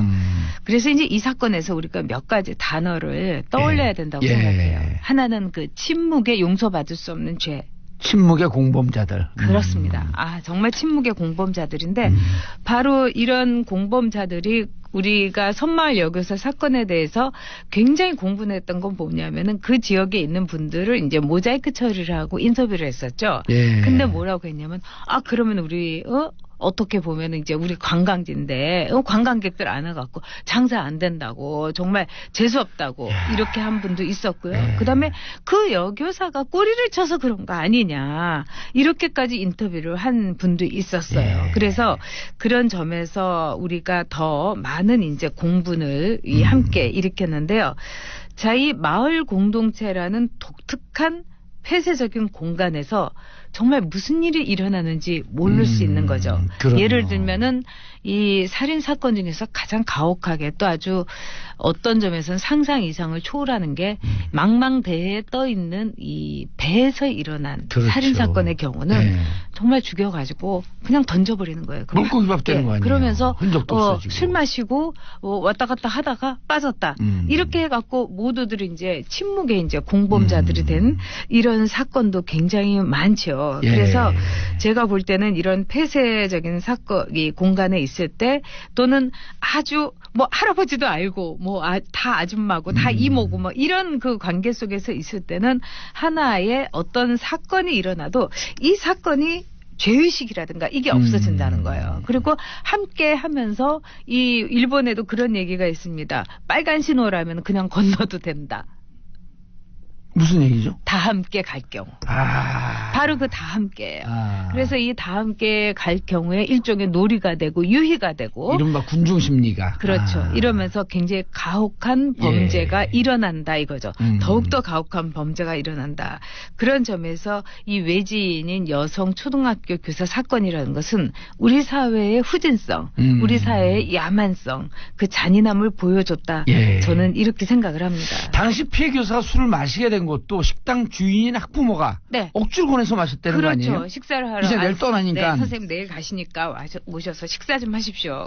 굉장히 인정 있는. 그리고 교사로서는 학부모의 청을 또 그렇게 뭐 식사하라고 했으니까 이 여교사는 식사를 했던 거고요. 예. 그럴 때 뭐 당근 술이 있는데 한 잔만 맛보시라고 하면서 계속 권했고 저는 거기다 진짜 약을 탔던 게 아닌가 싶기도 한데요. 그리고 술이 약하면은 또 이제 몇몇 이제 그 토속주라든가 이런 술은 저도 이제 마셔봤지만은 이런 만진뱅이 술 아니에요? 먹다가 그러니까요. 토속주 잡는다 그래갖고. 그러니까는 이제 저기 마시다 보면은 달콤해갖고 마시다가 완전히 그냥 가는 경우가 남자도 있거든요. 그래서 그런 점에서 아주 고의적으로 했다. 그리고 가장 또 여기서 저희가 잊어서는 안 되는 거는 이 여교사에 대한 학부모의 범죄라는 거예요. 야, 지금 상상하기 좀 힘든데요. 상상하기 힘들죠. 근데 심지어는 범행 장면을 휴대폰으로 촬영한 사람도 있다고. 네. 그거는 왜 그러냐면 아마도 그 여교사가 절대로 고발하지 못하게 하려고 했던 것 같아요. 그리고 저는 이건 어디까지나 제 추측입니다만 과연 이 여교사 한 명이었을까? 과연 서지현 검사 한 명이었을까? 와. 저는 아니라고 생각해요. 수많은 서지현과 수많은 섬마을 여기서 선생님이 계셨을 거라고 저는 봅니다. 그런데 그 선생님들은 정말 눈물을 머금고 그리고 이 방송을 듣는 분 가운데서도 저는 있을 수도 있다고 생각해요. 평생을 그 상처를 안고 살아가는 거죠. 그리고 서지현 검사도 이번에 그랬잖아요. 네. 성폭행 당한 검사들도 있다. 있었을 거라고 봐요. 그리고 이 성폭행이라는 게 지금 이제 여론이라든가 언론에서 많은 분들이 얘기하는 게 어떻게 그런 엘리트, 초엘리트 조직에서 일어날 수가 있느냐. 저는 엘리트 조직이기 때문에 더 가혹하게, 더 치밀하게 범죄의 완성이 있었을 거다. 이렇게 봅니다. 근데 당시 이제 그 여교사가 신참이었어요. 그렇죠. 그리고 대부분 신참 여교사들이 섬으로 갑니다. 예. 그리고 이 CCTV가 없었다는 거 아닙니까? 그러니까 이거는 뭐 내놓고 범죄를 하더라도 어떤 이 경계라든가 어떤 방어라든가 이것도 할 수 없는 상태였던 거죠. 이건 굉장한 이 범죄 사실임에도 그걸 증명할 때 우리가 CCTV를 굉장히 많이 활용하지 않습니까? 그렇죠. 그래서 뭐 소매치기가 없어진 것도 CCTV 때문이다. 이제 이런 말도 있는데 CCTV가 없었다는 게 저는 교육청에 명백한 말을 하자면은 근무 소홀이라고 봅니다. 근무 방기고요. 태반이고. 그렇죠. 그리고 용기 있었던 것은 이 여교사가 그 다음 날로 가서 병원에 가서 진단서 띄고 상당히 침착하게. 그래서 저는 이 여교사가 어떤 분인지 모르지만은 정말 존경한다. 예. 그 젊은 여성이지만 용기 있게 행동했고 아마 그 여교사는 자신이 겪은 이 엄청난 현실도 감당하기 어려웠겠지만 또 다른 피해자가 나서는 안 된다는 의식이 저는 강했을 거라고 봅니다. 여교사 입장에서도 용기를 내기 쉽지 않았을 텐데 어쨌든 우발적인 것보다 계획적이고 치밀하게 조작된 범행이었다라고 하는 판단을 한 거 아니에요. 그럼요. 그리고 이번에 뭐 밝혀지지는 않았습니다. 저는 이 김 씨, 이 씨, 박 씨라는 남자들이 한 번 한 초범들이 아니라고 생각합니다. 이 하는 수법을 보면은 매우 노련하고 떠나는 사람이니까. 그렇죠. 떠나면서 네가 뭐 어디다 대고 얘기하겠어? 그렇죠. 동영상 촬영까지 해놓고. 네. 그리고 뭐 하는 방법 같은 것이 거의 프로급이에요. 그래서 저는 10년, 15년도 진짜 가볍다 이렇게 생각합니다. 그런데 항소심에서 1심에서 항소심에서 이제 통상적으로 형량이 좀 줄긴 하지만 항소심에서 형량이 줄었던 이유는 뭐였었어요 당시에? 가장 중요한 거는 공범의 말하자면 계획된 공범 여부를 증명할 수가 없다는 거였어요. 공모관계라고 하는 그러니까 우연히 각자 하룻밤에 5월 22일 새벽에 술 취한 여교사를 우연히 그렇게 성폭행을 했다. 이렇게 본 거죠. 저는 그래서 우리나라 재판부의 판사들의 판결에 대해서 정말 가슴을 칠 때가 많아요. 예를 들면 이혼을 했을 때, 이혼을 할 때 판사들 중에 글쎄 금수저에다가 또 금수저 집안의 따님들하고 결혼해서 그런지 모르겠지만 돈에 대한 감각이 없어서 위자료를 1,000만 원을 그 전업주부를 했던 여성에게 하면서 이 정도면 충분하죠. 이렇게 말한 판사도 있었습니다. 이거 실화예요. 자, 애 둘 데리고 1,000만 원 가지고 이 나라의 여성들이 어떻게 살 수 있어요? 애들도 어릴 텐데. 그럼요. 그거 갖고 지금 월세라도 제대로 얻을 수가 있습니까? 예. 보증금이라도 정말 1,000만 원 이상을 요구하는 게 3명이 살려면 그런데. 근데 그만큼 이제 현실성이 떨어지는 건데 어떻게 5월 20일 새벽에 세 사람이 아무런 사전 연락 없이 차례차례로 그 관사를 방문해서 그 여교사가 인사불성의에서 방어라든가 저항이 불가능한 건 알고서 어떻게 이렇게 할 수 있었을까요? 저는 그렇게 판결한 그 판사가 이해가 안 됩니다. 야, 그런데 또 이 여교사가 네. 부임한 지 2달. 그러니까 네. 그 교사 생활한 지 2달밖에 안 됐거든요. 근데 그렇죠. 새벽에 일어나자마자 성추행을 당한 거 알고 경찰에 신고했다. 이거 보통 용기가 아닌데요. 보통 용기는 아니지만은 예. 저는 교사이기 때문에 예. 더 가능했다고 생각을 합니다. 예. 저는 어떤 피해를 받았을 때 서지한 검사도 마찬가지지만 피해를 받은 여성들이 이것이 나의 피해에서 그칠 것이 아니라 확장되는 것이다. 그다음에 그것을 막기 위해서라도 또 다른 여교사가 와서 이 범죄를 용인하게 되면은 침묵으로 그냥 떠나게 되면 울면서 눈물이나 찔찔 짜면서 떠나게 되면 수많은 여교사가 같은 길을 걷지 않을까요? 저는 아이들을 가르치는 선생님으로서 정말 정당하고 올바른 행동을 맞아요. 했다. 또 한 인간으로서 저는 그래서 그 여교사를 존경합니다. 만약 여기서 그냥 덮었더라고 한다면 네. 그 이후에 또 다른 그 초등학교는 거의 다 뭐 한 그렇죠. 70~80%가 다 여자 선생님인데 그럼요. 또 후임하면서 범죄가 지속적으로 진흥화되고 더 흉포화되고. 그럼요.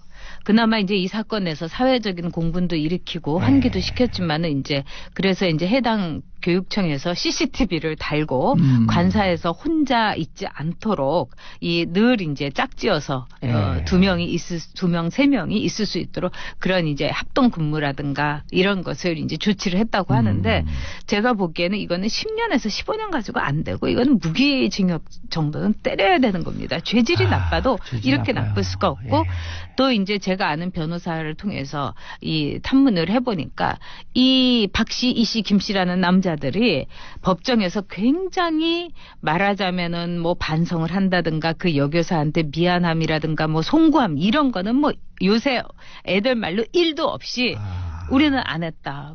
그러면서 아주 뻔뻔스럽고 파렴치하니까. 술 먹고 기억 안 난다. 그렇죠. 그리고 그 여교사가 뭐 어떻게 보면 흐트러진 자세를 보였기 때문에 뭐 이런 식으로 수많은 뭐 예를 들면 우리가 이 성폭행에 대해서 여름에 너무 짧은 미니스커트를 입었기 때문에 뭐 이런 식으로 뭐 비슷한 모든 남자들 그 성폭행에 걸렸던 모든 남자들의 행태에서 벗어나지 않았다는 거죠. 그래서 저는 그걸 듣고도 참 이거는 그냥 이거는 남성 여성 할 것 없이 이거는 성의 문제도 아니고 다른 성의 문제도 아니고 우리 인간성의 문제다 이렇게 생각해요. 그래서 이 섬이라는 거는 그 섬의 문제가 아니라 우리 사회에 얼마나 많은 섬이 있습니까? 그리고 일본이라는 국가도 분명 섬이죠.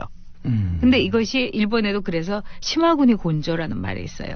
이 섬의 근성이 있다. 폐쇄된 속에서 자기들만의 법칙, 자기들만의 행태에 대해서 오냐오냐 하는 거예요. 그리고 또 부당한 것에 대해서 이제 정말로 저항하지 않고 끼리끼리 하는 그 아주 고집 뭐 이런 것에 대해서 얘기를 하는데 일본이란 나라가 이 일본군 성노에 대해서 모든 것을 부인하면서 그 여자들은 즐겁게 그 일을 했다. 그렇죠. 그렇게 얘기하는 것이야말로 일본이 영원한 섬이라는 걸 보여주는 전 사례라고 생각합니다. 그러니까 이런 사건을 보면 일본이 그렇게 어거지 부리는 근거에 비슷한 심리가 있는 거네요. 그런 심리가 저는 있다고 생각해요. 침묵과 그 폐쇄된 공간, 즉 섬이라는. 그런데 이번 사건을 보면 어쨌든 국가도 일정 정도 좀 책임이 있잖아요. 왜냐하면 아까 이제 재판부 말씀을 하셨는데 술 먹었다는 이유 때문에 좀 감형해주고. 그렇죠. 필름 끊겠다고 하면은 우리나라에서 이 대부분 남성이 주심인 재판에서 그러냐고 하고 필름 끊긴 거에 대해서 형량을 감명을 해줍니다. 나 너무 정신이 없었다고. 외국 같은 경우는 택도 없는 일이죠. 택도 없는 일이죠. 그러니까 섬에서 아까 이제 오늘 계속 검찰이라고 하는 하나의 고립된 섬. 두 개 닮았어요. 그럼요. 검찰이야말로 얼마나 상명하복가. 그다음에 검찰에서 일어난 일에 대해서는 다들 입에다가 그냥 딱 자물쇠를 채우고 있고요. 그런 점에서 물론 이렇게 얘기하는 사람도 있어요. 아니 그렇게 대학 나오고 시험 다 패스하고 검사나 되는 여자들이 어떻게 그거를 참고 여기까지 있느냐. 그렇지 않죠. 검찰 조직이야말로 상명하복에 얼마나 무서운 조직입니까.